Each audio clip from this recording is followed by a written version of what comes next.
Let's suppose an adult takes 400 milligrams of ibuprofen. Each hour, the amount of ibuprofen in the person's system decreases by about 29%. I see a percent. That means we're going to use this formula right here. A equals P, 1 plus or minus R to the T. All right, let's look at some important information, write some things down. An adult takes 400 milligrams. That is the original amount. Each hour, the amount of ibuprofen decreases, that's an important word, by about 29%. So the rate is 0.29. Not 29%, 0.29.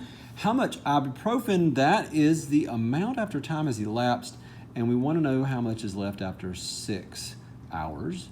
So we're going to plug those things in and figure out this answer. So we don't know A, we do know P. 1 minus not 0.029, 0.29. Crazy decimals in the wrong place. Messing up the dosage of ibuprofen, or messing up the percentage. Okay, let's not solve for A. A is already by itself, so all we're going to have to do is just type this in the calculator. 1 minus point. Oh, did it again. Silly me. There we go. All right, let's use 3 decimal places. Just, they didn't ask, but I like that. 0.240 for fun. And we are dealing with the quantity of ibuprofen, which is measured in milligrams. This is how much is in their system at the end of 6 hours. Okay, you buy a new computer for $1,100. The value decreases by 40% annually. That's every year. When will the computer have a value of $600? Well, let's list a few things. Original amount is 11. It decreases at 40% annually, so we're probably tempted to be like 0.04. No, 0.4.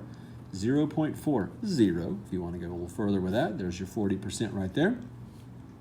When will the computer have a value? When? That's a question of time, and the value is going to be 600. We're going to do this one a little bit differently in that we're just going to use fractions. So A equals P, 1 plus or minus R to the T. 600 equals 1100, and 1 minus 0.40, that's going to be to the T. We're going to do some of this in our head too. Let's divide by 1100. When you divide 1100 into 600, well, first of all, the 0, 0, and 0, 0 cancel, and you're left with 6 over 11. Leave it like that. It's totally okay. 1 minus 0.4, we can do that in our head as well. So 1 minus 0.4 is going to give me, well, 0.60. So if I were to give you this problem and you were just to stare at it exactly the way it is, and I said, this represents a real life situation, you would know that it's exponential decay because of the 0.6 and the fact that this 0.6 is less than 1, right? If this was increasing in value at 40% per year, you'd have 1.4, and therefore this would be exponential growth. Okay, let's get back on track. We need a little more space. We'll bring it over here. This is exponential. We'll turn it into a logarithm. 0.60, 6 over 11. Good luck doing this one in your head. I can't either. And because we're dealing with the value of something, rounding to 2 decimal places for money makes sense. 6 over 11. And there we go.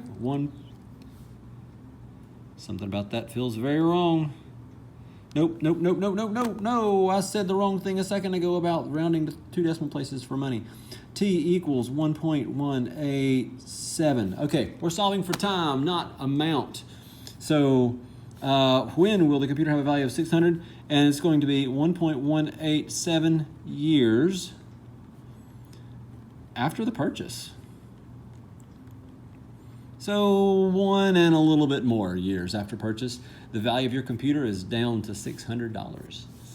All right, last one. Here goes. I see a percent, you do too. That means we're going to use this formula right here, A equals P, 1 plus or minus R to the T, and we'll start writing. You drink a beverage with 120 milligrams of caffeine. That sounds like the original amount to me. Each hour, the caffeine in your system decreases by about 12%. So the rate is 0.12. How long, that's a question of time, will you, until you have 10 milligrams of caffeine in your system? So let's plug that in. We'll go. 10 equals 120. 1 minus 0.12 to the T. Do some stuff in our head. 10 divided by 120. It's 1/12. It's 10 over 120. Equals 1 minus 12, 1 minus 0.12. Think about it this way. 100 minus 12 is 88. So 0.88 to the t. All right. I'm ready for a logarithm if you are. Log base 0.88. 1/12. Mixing fractions and decimals here, but it never hurt anybody. There's one guy in the corner's like, it's hurting me.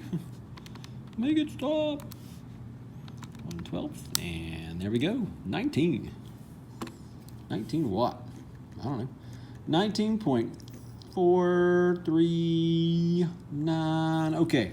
Each hour the caffeine in your system decreases by about 12%. How long until you have 10 milligrams of caffeine in your system? So it would be a measurement of time, which in this case is measured in hours.